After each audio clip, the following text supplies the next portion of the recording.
Jadi kita belum tahu nih dalam situasi yang sangat volatile, sangat fragile, 4 hari ini akan terjadi apa. Tampaknya masing-masing pihak sudah sangat bersiap ya untuk melanjutkan perang. Ada ancaman baru yang disebut kartu as. Katanya Iran masih memiliki kartu as, yaitu menutup Laut Merah, Selat Bab el-Mandeb. Ya. Itu bisa juga ditutup oleh Iran kalau misalnya Amerika Serikat terus melakukan blokade Selat Hormuz. Resikonya terlalu besar kalau itu. Setelah kemampuan Iran bertahan lebih dari 1 bulan, politik dalam negeri Arab Saudi berubah. Tapi toh sekarang justru rencananya mengalir sampai ke untuk memberlakukan semacam tol laut. Jadi Iran berencana untuk menarik tarif bagi kapal-kapal yang melewati Selat Hormuz. Itu akan menjadi senjata baru buat Iran? Ya betul. Tadi weaponize maritim ya, menjadi satu alat tukar, menjadi satu alat tekan. Ibaratnya kalau dizalimi terus, dibully terus, ya sesekali jadi pembuli begitu.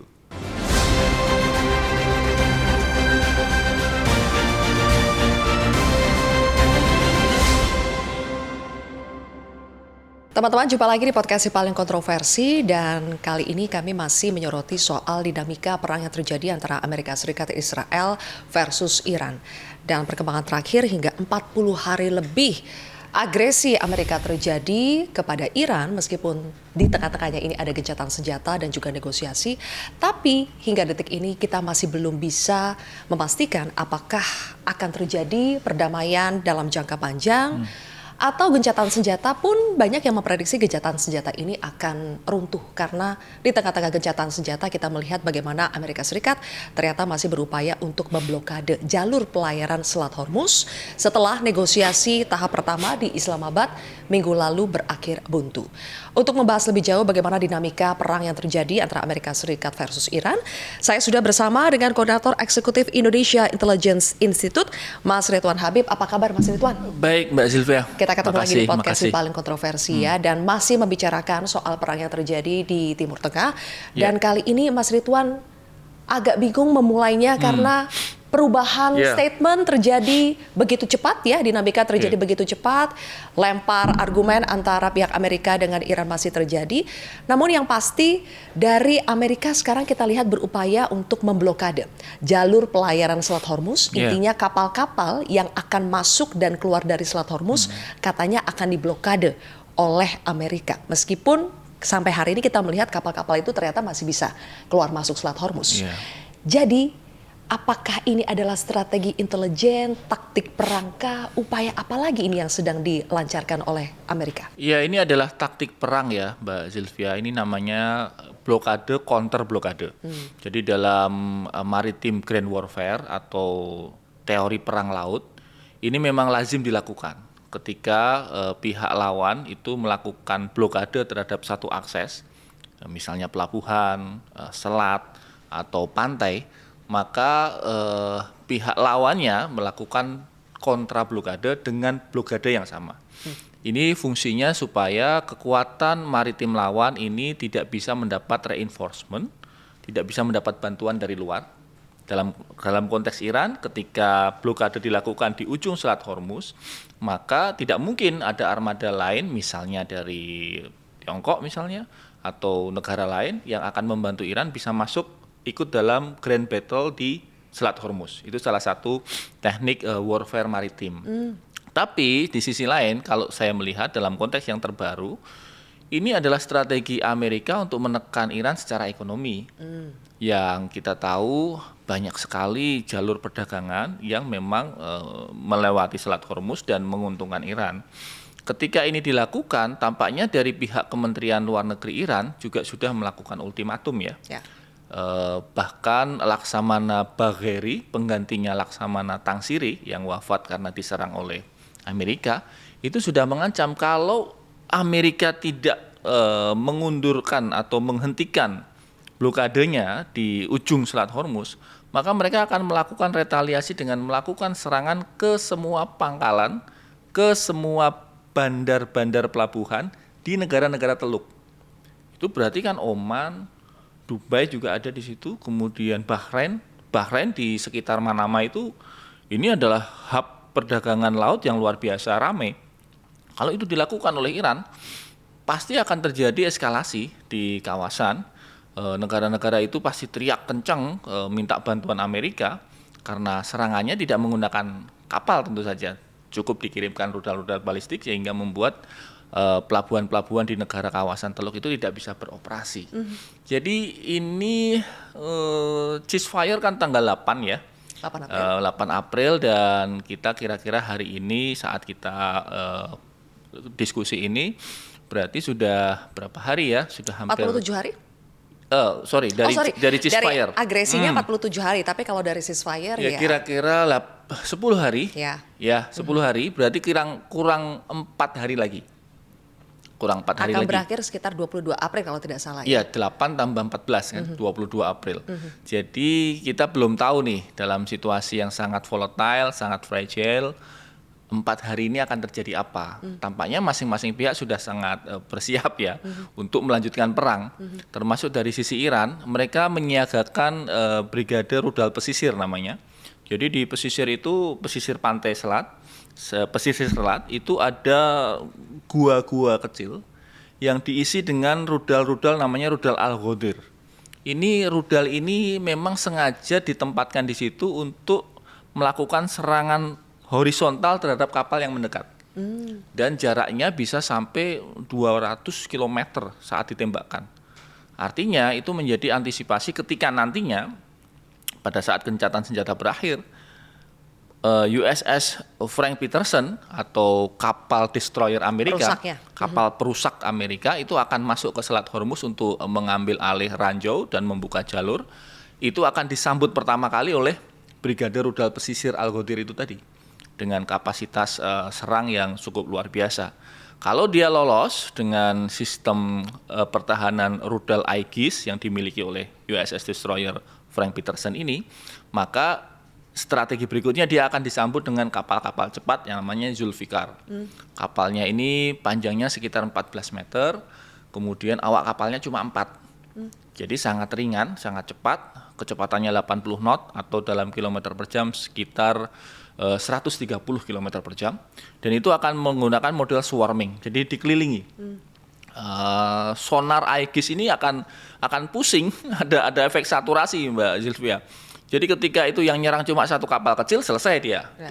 Dimonitor, ditembak, habis. Tapi kalau itu 50 kapal kecil mengitari dalam satu titik yang sama, itu akan sangat membingungkan dalam konteks rudal Aegisnya.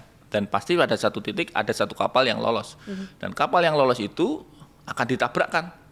Mereka menggunakan sistem atau prinsip kamikaze. Awak kapalnya siap untuk mati syahid. Menurut mereka kan mati syahid. Nah, jadi bayangkan ada satu USS destroyer Frank Peterson, panjangnya 155 meter, bobotnya 9.000 ton, dengan 330 awak kapal, tenggelam. Yang menahan Iran untuk belum melakukan itu adalah karena ceasefire ini? Karena ceasefire, karena mereka bersepakat 2 minggu sejak tanggal 8 April. Dan dua-duanya tampaknya eager untuk melakukan perang berikutnya ya. Ya tentu saja karena provokasi juga dari Israel supaya kemudian tidak terjadi perdamaian sejati di situ. Ada ancaman baru yang disebut kartu as. Katanya Iran masih memiliki kartu as, yaitu menutup Laut Merah, Selat Bab al-Mandeb. Itu bisa juga ditutup oleh Iran kalau misalnya Amerika Serikat terus melakukan blokade Selat Hormuz. Resikonya terlalu besar kalau itu, karena sebenarnya Iran ini kan sangat membutuhkan dukungan dari negara-negara Islam yang lain. Dalam hal ini Arab Saudi dan kawasan Teluk. Mereka kan berulang kali bilang bahwa inilah saatnya negara-negara Islam bersatu. Abaikanlah Sunni Syiah, abaikanlah politik dalam negeri. Ayo kita punya musuh besar namanya Zionis Israel. Kumpul jadi satu supaya makin kuat. Termasuk mereka mengajak fakta pertahanan baru, yakni Pakistan Arab Saudi. Seperti kita tahu, setelah ada serangan Zionis Israel ke Qatar kira-kira sebelum perang 6 bulan yang lalu, dengan alasan Israel itu membunuh aktivis Hamas yang sembunyi di Qatar, saat itu juga Arab Saudi bertemu dengan Pakistan membuat fakta pertahanan bersama. Artinya jika ada satu serangan sekecil apapun ke Arab Saudi, Pakistan harus membantu Arab Saudi. Nah, Iran sedang melobi supaya fakta itu diluaskan. Tidak hanya antara Pakistan dengan Arab Saudi, tapi juga ada Iran di situ. Kemudian ada Turki. kemudian ada Mesir. Nah, kalau itu bergabung, Israel terkepung. Turki dengan kapasitas teknologi persenjataannya yang cukup advance, tentara darat Mesir kira-kira sekitar 150.000 sudah bersiap di perbatasan Rafah, tinggal masuk. Kemudian Pakistan punya hulu ledak nuklir dan Arab Saudi dengan logistiknya yang cukup kaya. Jadi ini yang sangat dikhawatirkan oleh Zionis Israel. Kalau persekutuan atau persahabatan antar negara-negara Islam ini terjadi, ya barangkali apa yang diramalkan oleh pendiri Hamas, Sheikh Ahmad Yassin, pada saat beliau masih hidup, bahwa Zionis Israel itu akan hilang di muka bumi tahun 2027, which is 9 bulan lagi. Tapi apa mungkin Mas Ridwan ketika Arab Saudi saat ini masih beraliansi dengan Amerika Serikat? Ya, ini yang terus-menerus disampaikan oleh Iran bahwa kamu nggak ada gunanya bersahabat dengan Amerika. Toh selama ini hubunganmu dengan Amerika itu tidak membawa kebaikan untuk kawasan. Kamu lebih banyak memberi, sementara Amerika tidak memberi setara gitu, dengan asumsi bahwa negara-negara Teluk itu hanya dimanfaatkan sebagai pangkalan, sebagai mereka transit tentara dan persiapan logistik perang. Jadi namanya rayuan Iran ini makin lama makin dipertimbangkan ini, Mbak Zilvia, karena mulai melunak Menteri Luar Negeri salah satu pangeran yang terlibat dalam hubungan internasional antara Arab Saudi dengan negara-negara asing sempat mengatakan bahwa ya saatnya kita mulai membuka dialog dengan Iran, bahwa ancaman Syiah itu mungkin saja hanyalah paradigma usang yang harus kita banti gitu. Kata-katanya seperti itu. Jadi kalau itu terwujud, ya mungkin Amerika akan sangat annoyed gitu ya, sangat terganggu, dan tampaknya perangnya akan makin eskalatif. Oke, tapi kan ada informasi sebelumnya Mas Ridwan ketika katanya Arab Saudi diisukan justru mendorong Amerika Serikat untuk menyerang Iran pada saat agresi yang tanggal 28 Februari lalu. Apakah Anda melihat sekarang sudah mulai bergeser karena melihat dinamika yang terjadi ini? Betul, setelah kemampuan Iran bertahan lebih dari 1 bulan, politik dalam negeri Arab Saudi berubah. Mereka kemudian mulai mempertimbangkan ulang narasi bahwa mereka akan diambil oleh Iran, itu menjadi lebih mengkhawatirkan mereka akan diambil oleh Israel. Jadi Israel Raya atau The Greater Israel itu mereka akan mengambil salah satunya sepertiga wilayah Arab Saudi bagian utara. Nah, kalau itu dilakukan, maka perlindungan terhadap Arab Saudi ya tinggal dari Pakistan, karena mereka kan punya joint fakta pertahanan bersama tadi. Nah, dengan adanya kemampuan Iran bertahan lebih dari 1 bulan, beberapa analis Arab Saudi dan para pangeran selain MBS sudah menyarankan agar mulai tadi membuka dialog baru dengan Iran, atau istilahnya sekarang Pak Iranika. Nah, kalau sebelumnya dalam podcast sebelumnya kan kita bahas tentang Pak Zudaika. Artinya apa tuh, Mas? Kalau Pak Iranika itu Iran yang menjadi komandan di kawasan. Dia akan meluaskan pengaruh di antara negara-negara Islam. Tadi Mbak, Turki bergabung, Pakistan bergabung, Mesir bergabung, dan itu akan tadi menghilangkan Zionis Israel. Tapi apakah negara-negara Islam, negara-negara Arab terutama sudah mau membuka diri untuk dipimpin oleh negara Persia? Ini kan bangsa Persia. Ya, betul. Ini yang kemudian makin lama makin ujungnya ke situ. Dengan kemampuan Iran bertahan, dengan kemampuan diplomasi Iran yang luar biasa mengagumkan, dengan bagaimana mereka misalnya bisa memaksa Wapres Amerika pulang dengan tangan kosong, itu makin lama kredibilitas Iran di mata negara-negara itu makin diakui. Jadi dalam posisi yang sangat unggul dalam negosiasi ini, ya hanya tinggal hitungan waktu Iran bisa meyakinkan negara-negara besar tadi untuk bergabung dengan Iran, dan tadi dengan target tadi membuat semacam Pak Iranika gitu ya. Iran menjadi satu negara yang memimpin kawasan. Oke. Ada kembali lagi ke ancaman soal menutup Laut Merah itu, Mas Ridwan, kenapa menurut Anda itu terlalu berisiko dan tidak mungkin diambil oleh Iran? Satu dari sisi taktis ya, dari sisi taktis militer itu akan harus memindahkan resources yang cukup banyak. Sementara kan kita tahu dalam situasi perang, perlindungan utama itu ya di kawasannya dia sendiri. Kalau dia menggerakkan misalnya angkatan lautnya harus bergerak ke Laut Merah, kemudian misalnya menggerakkan rudal, balistik dan sebagainya ke sana, itu akan mengurangi deterrence atau kemampuan bertahan di dalam negeri, itu yang pertama. Yang kedua tadi, secara politis rayuannya sudah hampir berhasil, sudah mendekati berhasil. Kalau tiba-tiba melakukan itu akan kembali ke titik nol. Ya. Negara-negara seperti Arab Saudi, kemudian negara-negara Oman, Bahrain dan lain-lain akan kembali ke titik nol, akan menjadi hilang kepercayaannya kepada Iran ketika Iran melakukan itu, karena tentu saja mengganggu resources mereka yang sangat-sangat tergantung dari Laut Merah. Selain itu. mengganggu resources, apakah sebetulnya Iran punya otoritas, Mas, untuk menutup Laut Merah itu? Nah, ini debatable ya.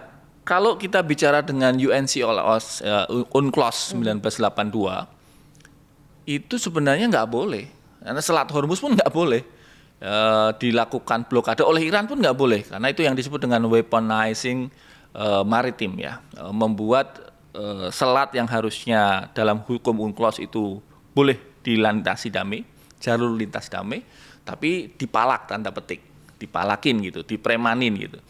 Nah, nggak boleh kalau dengan rezim UNCLOS, tapi Iran tidak mengakui rezim UNCLOS. Iran tidak meratifikasi UNCLOS, dan bagi Iran hukum internasional di laut itu tidak berlaku di wilayah dia. Jadi kalau Indonesia kan ada ZEE, zona ekonomi eksklusif, kemudian ada 12 nautical mile dan seterusnya. Ya. Kita negara UNCLOS. Jadi kalau ada yang melewati alur laut kepulauan Indonesia, sepanjang itu jalur lintas damai, boleh-boleh aja. Misalnya dia mau lewat Alki Selat Lombok, nggak ada itu. Misalnya kita hadang pakai angkatan laut, kemudian bayar dulu lewat Lombok, nggak bisa karena kita UNCLOS. Tapi Iran nggak, dan Iran tampaknya juga makin marah dengan rezim hukum internasional, Mbak. Kenapa? Karena setelah mereka mau menuruti negosiasi, misalnya mereka bernegosiasi sebelum serangan ya, difasilitasi oleh Oman. Mereka membolehkan Badan Atom Energi Internasional IAEA untuk masuk ke Isfahan dan Fordow untuk melihat pengayaan uraniumnya. Ternyata tetap aja tuh dihianati. Ayatullah Ali Khamenei lagi duduk tiba-tiba dibunuh seenaknya saja oleh rezim Zionis Israel dan Amerika Serikat. Dan tidak ada hukuman dari dunia internasional. PBB tidak bersidang darurat, sidangnya batal, diveto Amerika. Jadi bagi Iran, kenapa lagi harus mengikuti international law? International law hanya untuk negara-negara yang punya hegemoni seperti Amerika dan Israel. Ya. Jadi mereka melawan itu dengan cara tadi menutup Selat Hormuz. Oke, kalau menurut Mas Ridwan sebetulnya tidak punya otoritas ya. Tapi toh sekarang justru rencananya mengalir sampai ke untuk memberlakukan semacam tol laut. Jadi Iran berencana untuk menarik tarif bagi kapal-kapal yang melewati Selat Hormuz. Katanya itu rumusnya kurang lebih $1 per barel. Jadi kalau misalnya satu kapal yang VLCC yang super big gitu ya, super large itu 2 juta barel, bisa dibayangkan itu kalau dirupiahkan sekitar 32 miliar rupiah. Per kapal ya. Per kapal. Itu akan menjadi senjata baru buat Iran? Ya betul. Tadi weaponize maritim ya, menjadi satu alat tukar, menjadi satu alat tekan karena mereka melawan rezim internasional yang tidak berpihak. Jadi kalau ibaratnya kalau dizalimi terus, dibully terus, ya sesekali jadi pembuli begitu. Pembulinya dalam hal ini menggunakan kemampuan mereka karena dia berada di dekat Selat Hormuz. Itu yang ditawarkan Iran ketika negosiasi di Islamabad. Ya sudah, kita bagi deh Iran dengan Oman. Jadi kan awalnya Iran doang kan, awalnya hanya Iran sendiri. Tapi kemudian mereka mau melunak, ya sudah dengan Oman, nanti dibagi. Kita butuh itu, alasan Iran ya, kami butuh dana itu untuk melakukan rekonstruksi perang. Semacam kompensasi lah ya. Kompensasi karena kerugian yang mereka derita. Ya, karena kerugian perang itu kan merugikan banyak hal ya, gedung dan sebagainya. Nah, awalnya mereka menuntut ganti rugi total dari Amerika, mengganti seluruh kerugian perang, kalau nggak salah 300 billion sekian, itu kemudian dikeluarkan dari tuntutan, dicoret, diganti dengan tadi kami mengelola Selat Hormuz dengan kutipan yang Mbak Sylvia jelaskan tadi dengan Oman. Jadi nggak cuma Iran saja, tapi itu tidak disetujui kan oleh Amerika dalam diskusi Islamabad yang pertama kemarin. Tapi menjelang negosiasi tahap berikutnya yang Trump sih mengatakan mungkin dalam 2 hari atau akhir pekan ini kemungkinan ya ada rencana untuk melakukan negosiasi lagi. Mas Ridwan, menurut Anda apakah lebih bisa menemukan titik temu ya setelah dinamika yang terjadi ini? Saya termasuk bagian dari kalangan yang pesimistis ini. Jadi kan para analis ini terbagi nih, ada yang optimistis dan pesimistis. Saya kayaknya di mazhab pesimistis, Mbak Zilvia. Kenapa alasannya? Karena tampaknya Iran tidak akan semudah itu untuk menurunkan tuntutannya ya. Setelah Ayatullah Ali Khamenei wafat, itu pemimpin IRGC-nya makin radikal, namanya Fahidi, sangat radikal. Bahkan pada saat Islamabad Accord yang pertama itu, Fahidi sempat menyatakan di media Iran, Ghalibaf berani menawarkan perdamaian, padahal darah Ayatullah belum begitu kering. Nah, itu kan kata-kata yang disampaikan oleh Fahidi. Jangan lupa Iran itu pengelolanya sebenarnya IRGC. Kabinet itu sebenarnya ya hanya sekedar alat saja. Tapi kontrol utama itu setelah Ayatullah tentu saja IRGC. Dan Fahidi tampaknya sangat keras. Kemudian penasehat senior dari Ayatullah Mustafa Khomeini, misalnya pengganti Ali Larijani, Baghaeri, itu juga sangat-sangat ekstrim, pendapatnya sangat keras terhadap Amerika. Dengan karakter-karakter ini, tampaknya mereka nggak akan back down, mereka nggak akan kemudian ya udah deh, yuk kita damai, nggak akan segampang itu. Jadi saya termasuk yang pesimistis. Di sisi lain, Trump juga menurut saya tidak akan kemudian tiba-tiba mau berkompromi dengan tuntutan-tuntutan Iran. Dia pasti mengkalkulasi bahwa ketika dia berkompromi, dukungan internasional, lobby Yahudi Zionis internasional ke dia pasti akan berkurang jauh. Dan seperti kita bahas dalam beberapa kali sebelumnya, di podcast sebelumnya, ini akan mengganggu juga dalam midterm election Trump di midterm election Kongres di bulan November Ya. Oke, sebelum ke sana Mas Ridwan, sebetulnya kan kalau kita dengar ada laporan bahwa Iran mulai semacam melunak ya soal pengayaan uranium. Dia bilang bahwa oke, kita 5 tahun deh. 5 tahun kita hold untuk pengayaan uranium, sementara dari Amerika mintanya 20 tahun. Jadi kan sebetulnya dari situ kita bisa menganalisis, sebetulnya masih bisa lah ada poin-poin yang dinego. Nah, soal pengayaan uranium ini, Anda melihat ini arahnya kemana? Apakah dari Iran yang akan lebih melunak atau dari Amerika? Amerika ini kan dia bahkan berusaha mencuri uranium Iran ya, Mbak. Ada satu analis yang sangat bagus menurut saya di salah satu media Amerika, di Wall Street Journal, yang menyatakan bahwa 2 pesawat C-130 dan 2 Black Hawk yang down di Isfahan, di dekat pengayaan uranium itu, sebenarnya mereka sedang dalam misi pencurian uranium, bukan dalam misi yang disampaikan Trump sebagai evakuasi pilot. Karena kalau hanya 1 pilot, itu tidak masuk akal dievakuasi dengan 2 pesawat C-130 dan 2 Black Hawk. Terlalu besar effort untuk melakukan itu. Dan analis ini mengatakan bahwa kemungkinan memang mereka sedang berupaya melakukan ekstraksi atau pencurian uranium dari Fordo dan Isfahan di sekitar lokasi jatuhnya pesawat itu. Nah, kalau itu beneran dilakukan oleh mereka membutuhkan setidaknya baju anti nubika, baju anti radiasi. Kemudian mereka harus turun ke bawah sekitar 100 sampai 150 meter ke bawah untuk kemudian mengambil bongkahan yang sudah bentuk bola ya, yang sudah dikayakan. Dan itu kan sangat radiatif ya. Itu kemudian baru dibawa keluar dengan C-130. Wajar kalau memang ini adalah misi itu. Diduga ada sekitar 400-an kilo ya, Mas ya?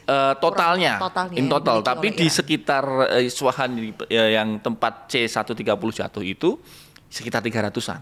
Jadi kalau satu C-130 itu 150 kilo dengan perlindungan nubika, dengan tempat khusus anti nuklir biologi kimia itu, maka sangat wajar kalau ada analis yang mengatakan sebenarnya 2 pesawat itu sedang dalam misi mencuri uranium, bukan dalam misi menyelamatkan pilot. Nah, kembali ke pertanyaan awal Mbak Zilvia tadi, tampaknya 20 tahun ini ya hanya strategi saja. Yang mereka inginkan sebenarnya uraniumnya zero, nggak boleh punya uranium, nggak boleh ada sedikit pun uranium di Iran supaya kemudian mereka tidak merasa terancam.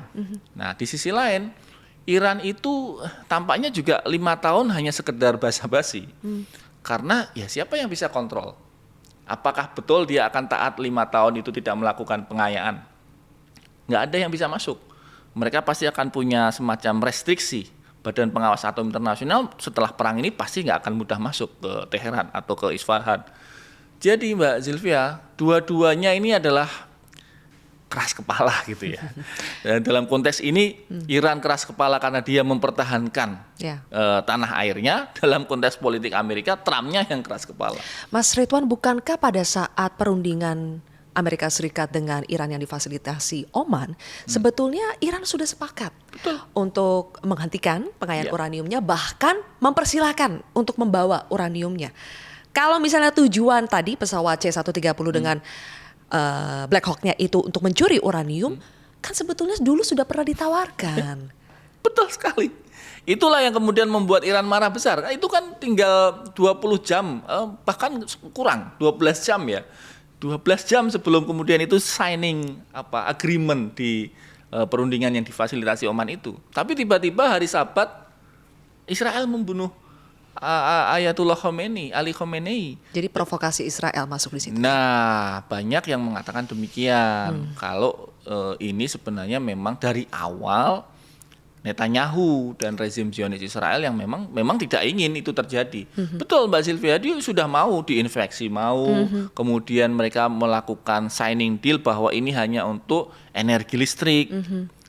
Artinya akan di bawah 10%, karena pengayaan uranium 10% itu sudah cukup untuk menjadi sebuah energi listrik untuk seluruh Iran.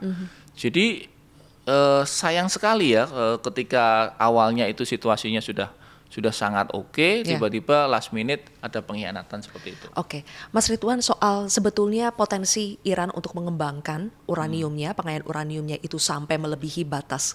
Kalau untuk menjadi senjata nuklir itu kalau tidak salah 90% ya. Apakah sebetulnya itu betul ada possibility Iran menuju ke arah sana, sementara kita tahu ada fatwa dari Ayatullah yang sebelumnya, Ali Khamenei, yang mengharamkan sebetulnya untuk membuat senjata nuklir? Dari sisi kemampuan sangat mampu. Kalau Mbak Zilvia tanya apakah mereka mampu membuat, iya. Tapi tadi dari sisi willingness, keinginan, nah sebelum perang tampaknya nggak ada. Sebelum perang. Sebelum perang. Tapi kalau sekarang para analis security studies mengatakan, ya sekarang genjot total. Sekarang ini maksimal pasti mereka sedang melakukan pengayaan. Even dalam situasi gencatan senjata, even dalam situasi perang. Ibaratnya buru-buru bikin senjata pamungkas. Gitu. Jadi dalam situasi diserbu, dibombardir itu banyak yang meyakini proses pengayaannya berjalan terus. Itulah mengapa Israel itu membunuh para ilmuwan nuklir.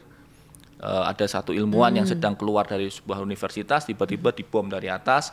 Ya mereka ketakutan karena mereka meyakini ilmuwan nuklir itu bahkan dalam situasi perang pun mereka sedang kerja keras 24 jam untuk segera menaikkan level pengayaan Iran supaya uraniumnya supaya kemudian senjata nuklirnya segera siap untuk digunakan sebagai deterrence effect. Kenapa Mas? Apakah the only way to protect my country menurut Iran adalah ya punya senjata nuklir? Kalau enggak saya akan terus diserang. Dalam rezim hegemon dunia internasional yang makin kolaps seperti sekarang, satu-satunya memang itu, Mbak. Kalau Pakistan ini nggak punya senjata nuklir, saya sih tidak meyakini Amerika mau mengirimkan wapresnya sampai ke Islamabad. Mereka kan mengkhawatirkan itu, mengkhawatirkan ketika Pakistan memanfaatkan truf nuklirnya lalu menekan kawasan. Jadi kalau nggak punya nuklir, ya nggak akan direken lah gitu ya, bahasa anak gaulnya itu nggak akan dianggap gitu, nggak akan dianggap sebagai sebuah negara besar, negara yang punya kemampuan kekuatan gitu. Jadi tampaknya memang ya banyak analis meyakini hari-hari ini kerja keras itu para ilmuwan nuklir Iran dengan berbagai macam cara. Iran ini luar biasa ya, satu jembatan dihancurkan oleh Israel dalam waktu 72 jam, Mbak. Jembatan itu kembali bisa tersambung gitu. 72 jam. Saya membayangkan itu berarti kan kerja kerasnya 24 jam itu. Para tukang-tukangnya, kemudian alat-alat beratnya. Ya, resourcesnya masih begitu besar. Dan keguyuban rakyatnya yang saya kira cukup luar biasa ya. Dalam situasi perang mereka masih bisa memaksimalkan komunikasi dan seterusnya. Mas Ridwan, mungkin masih banyak yang belum memahami kenapa ada negara-negara yang boleh memiliki senjata nuklir, terus kemudian kita tahu ada yang namanya perjanjian NPT di situ dan Iran berada di dalam sana, yang banyak orang ketahui kalau sudah menandatangani NPT berarti dia agree tidak akan memiliki senjata nuklir. Tapi kenapa Iran selalu diduga memiliki keinginan untuk mengembangkan uraniumnya sampai mencapai level senjata nuklir, sementara ada Israel yang diduga kuat memiliki nuklir, senjata nuklir, itu nggak diapa-apain. Itulah yang disebut Iran sebagai ketidakadilan rezim internasional. Nah, mereka kan selalu menyatakan itu. Kenapa Amerika Serikat boleh? Kenapa, apa bedanya kami, apa bedanya Iran dengan Amerika Serikat? Sama-sama manusia, sama-sama sebuah negara. Kenapa you boleh, I enggak, kan gitu. Itu yang kemudian digugat sebenarnya oleh Iran, bahwa ya rezim internasional, PBB, UNCLOS, UNCLOS, kemudian apa tadi Mbak, NPT, itu adalah permainan-permainan negara hegemon, negara super hegemon seperti Amerika Serikat yang ingin kemudian menjadi polisi dunia. Jangan lupa kenapa Pakistan boleh, karena saat itu Pakistan dibutuhkan oleh Amerika sebagai salah satu penekan mereka di kawasan, mitra mereka di kawasan ketika terjadi perang awal dengan perang Irak itu. Jadi pada saat itulah kemudian dibolehkan oleh Amerika. Jadi yang bilang boleh dan bilang tidak itu kok Amerika gitu. Kenapa dia bisa jadi polisi dunia? Nah, ini yang kemudian digugat Iran. Ya, kita tahu Mas, ada cerita Korea Utara yang sebelumnya menandatangani NPT, Nuclear Non-Proliferation Treaty, kemudian keluar akhirnya. Nah, apakah memang Iran seharusnya meniru langkah Korea Utara daripada diungkit-ungkit soal kan kamu udah tanda tangan NPT, tapi kenapa masih mau senjata nuklir, mendingan kayak Korea Utara sekaligus keluar? Tatanannya mungkin akan segera berubah ya, tatanan dunia Mbak. Jadi bisa saja keluar dari NPT, keluar dari PBB, keluar dari semua rezim internasional.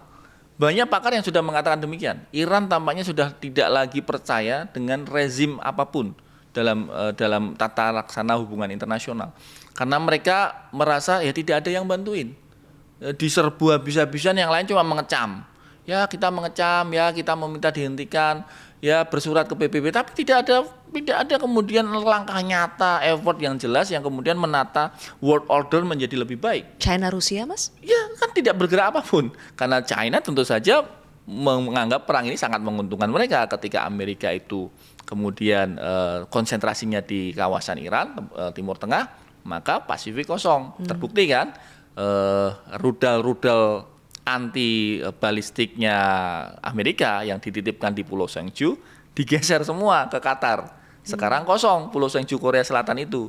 Jadi kalau sekarang Korea Utara mau iseng, mau invasi tanda petik, ya sudah selesai, karena dia nggak punya intercept, nggak punya rudal intercept yang selama ini dititipkan Amerika di Pulau Seongju. Jadi Korea Utara, China, Rusia ini juga sama-sama mengamankan kepentingan nasional interestnya masing-masing, Mbak. Dan itu yang disayangkan oleh Iran sebenarnya. Beberapa kali Menteri Luar Negerinya Araghchi kan menyatakan kita mengharapkan ada satu negara dunia yang kemudian bisa menggantikan Amerika menata kembali world order. Dan itu belum dilakukan, bahkan even oleh Rusia, even oleh Cina. Belakangan kita lihat, terutama minggu ini ya Mas Ridwan, Presiden Xi Jinping itu dalam istilah saya itu sangat aktif. Misalnya dia menerima Perdana Menteri Spanyol, Pedro Sanchez. Kemudian juga Menlu dari Rusia juga datang menemui Presiden Jinping. Kemudian bagaimana Trump dalam tweetnya di Truth Social juga menyebut-nyebut Presiden Xi bahwa China juga sudah setuju untuk tidak mengirim senjata kepada Iran. Jadi di mana sebetulnya posisi Iran dalam perang ini? Posisi China dalam perang ini? Presiden Xi Jinping ini kan modelnya ya kita tahu ya, dia selalu menggunakan politik dua sisi. Kalau kita sebut itu politik dua sisi. Jadi seolah-olah dia tidak mau terlibat, seolah-olah oh ini bukan urusan saya. Tetapi di sisi lain kita tahu bahwa by military, by intelligence, Cina sangat membantu Iran. Bagaimana Iran bisa menargetkan sasaran-sasaran yang sangat presisi di Israel, kemudian bahkan ada salah satu apartemen di Bahrain dari 11 lantai yang diserang cuma lantai 9. Yang ada Amerikanya. Nah, itu dari mana? Kalau dia punya satelit sendiri kan nggak bisa se-advance itu. Ya, kemudian banyak yang bilang itu Beidou, itu satelitnya China. Jadi menjadi mata Iran ya, menjadi China mata itu. Iran. Jadi secara tertutup dukungan tetap diberikan, tapi di muka terbuka secara diplomasi dia bilang itu urusan luar negeri, urusan dalam negerinya Iran. Nah, Beijing tidak ingin terlalu intervensi. Walaupun yang terbaru memang Laksamana Dongjun ya yang cukup agak geram ya dengan strategi blokade Trump di ujung Selat Hormuz itu. Ya, oke. Berarti strategi di panggung depan dan panggung belakang itu beda yang diterapkan oleh China. Yes, ya betul, betul. Ya. Kalau dari mata Trump melihat China itu apakah sebetulnya sudah tahu bahwa China itu menggunakan taktik dua sisi atau dua kaki gitu ya, tapi juga Trump bermain cantik atau bagaimana Mas Anda melihatnya? Soalnya di Truth Social terakhir Trump seolah-olah China itu adalah masih kawan saya. China sudah setuju tidak akan mengirimkan senjata kepada Iran. Ya betul, di Truth Social terakhir kan dia melakukan posting itu, tapi postingannya juga banyak dikecam oleh netizen Cina karena dia bilang, Trump itu bilang dalam 2 minggu lagi saya akan berpelukan dengan si gemuk itu. Betul. Ada kata fatnya. Itu yang kemudian netizen Tiongkok itu ngamuk luar biasa, yang kemudian dianggap sebagai blasphemy ya, penghinaan terhadap Presiden Xi Jinping. Artinya memang ya pasti sudah tahu lah kan CIA beroperasi di Beijing itu lama sekali dan mereka punya banyak sekali cara untuk melakukan operasi intelijen di Tiongkok. Tetapi memang yang sangat dikhawatirkan Cina itu yang sangat dikhawatirkan Amerika itu ketika mereka sedang berkonsentrasi di Iran, China melakukan manuver ke Taiwan. Oh, tapi Mas ketika kita mendengar langsung ya dari Pakistan bahwa sebetulnya memang pada saat konversi itu mereka berterima kasih kepada China. Di situ terkonfirmasi sebetulnya ada peran China juga yang mendorong akhirnya terjadi negosiasi perundingan antara Iran dengan Amerika Serikat. Apakah itu Anda melihatnya sebagai strategi China untuk betul-betul ingin mendamaikan kedua belah pihak ini atau bagaimana sih? Karena kan katanya China mengambil keuntungan sebetulnya dari perang yang berkepanjangan ini. Iya betul, mengambil keuntungan secara ekonomi ya. Kemudian mengambil keuntungan secara politik karena dia menjadi kosong sekali perhatian di kawasan Pasifik, dan keuntungan ketiga dia adalah dia akan menjadi super hegemon ketika kemudian Amerika ini downfall, semua strategi Trump gagal, Trump kemudian jatuh, Amerika kacau, Amerika chaos dan seterusnya, itu yang ditunggu oleh Tiongkok. Maka dialah yang akan menjadi super hegemon. Bagi Iran itu nggak masalah. Bagi Iran bahkan dia Menteri Luar Negerinya kan Araghchi sudah bilang, tolonglah ada satu negara besar yang perbaiki hubungan internasional antar negara ini, ingatkan Amerika supaya dia tidak semena-mena seolah-olah dia polisi dunia. Nah, sebenarnya Iran nggak masalah ketika misalnya Beijing nanti menjadi super hegemon. Bagi Iran nggak masalah karena selama ini kan ya nggak ada hubungan yang negatif kan dengan Tiongkok. Iran fine aja, bahkan bisnisnya sangat aktif dengan Cina. Jadi tampaknya memang Beijing ini juga menghitung waktu. Kita tahu MSS, intelijen luar negerinya Beijing, itu juga beroperasi di Timur Tengah, di kawasan. Dan mereka juga punya, dalam tanda petik, aset, termasuk di Pakistan. Jadi kalau tadi Mbak Sylvia bilang, oh ini mungkin ada nggak intervensi, bisa saja. Ketika aset Cina itu bisa melobi misalnya kepala staf militernya Jenderal Zarif itu kemudian sekarang saja misalnya ya sudah itu terjadi. Oke. Terakhir Mas Ridwan, meskipun Mas Ridwan adalah kelompok yang pesimis dengan negosiasi. Saya mazhabnya pesimistis. Namun dengan melihat perkembangan yang terjadi terutama di dalam negeri Amerika sendiri, Mas Ridwan, ketika isu pemakzulan itu semakin kencang, kemudian juga approval rating itu semakin rendah buat Trump gitu ya. Dan juga ada isu bahkan mentalitas Trump juga dipertanyakan, ya banyak didorong-dorong akhirnya pemakzulannya dipercepat. Apakah itu akan membuat menjadi modal sebetulnya untuk kita berharap akan ada titik temu yang lebih terang lah di negosiasi yang kedua ini? Titik temu yang lebih terang. Intinya Amerika lah yang lebih mengalah. Kita berharap, kalau dari Amerika saya pesimis, Mbak. Tapi kalau dari Iran masih mungkin. Ghalibaf dan Araghchi ini adalah dua figur yang saya kira sangat terbuka. Berbeda dengan Fahidi yang saya sampaikan di awal, komandan pimpinan IRGC. Tampaknya kalau memang beneran ada second round, Ghalibaf dan Arachi bisa kemudian dalam tanda petik ya menurunkan tuntutan. Kalau kita mengharapkan Amerika, kami tidak yakin ya, walaupun tadi Mbak Zilvia bilang bahwa di Amerika sendiri sudah bergolak dan seterusnya, tapi dengan karakter hawkishnya, dengan karakter Partai Republik yang demikian sangat ekstrim, kita tidak yakin mereka mau bow down terhadap Iran. Mereka pasti harus dalam pihak yang merasa menang. Nah, ini tinggal seninya bangsa Persia. Bagaimana tetap menang, tapi lawan mengira dia yang menang. Nah, ini yang kita tunggu ya. Kalau yang benar ada second round, itulah kehebatan nanti dari diplomasi Persia. Oke, baik kalau begitu. Mas Ridwan, terima kasih atas insight dan analisisnya ya. Terima kasih. Dan teman-teman, itu akhir dari Si Paling Kontroversi episode kali ini. Mungkin kita juga akan kembali membahasnya karena tampaknya ini masih bisa panjang ya. Nantikan terus episode selanjutnya di podcast Si Paling Kontroversi. Saya Zilvia Iskandar pamit undur diri. Dadah, sampai ketemu lagi.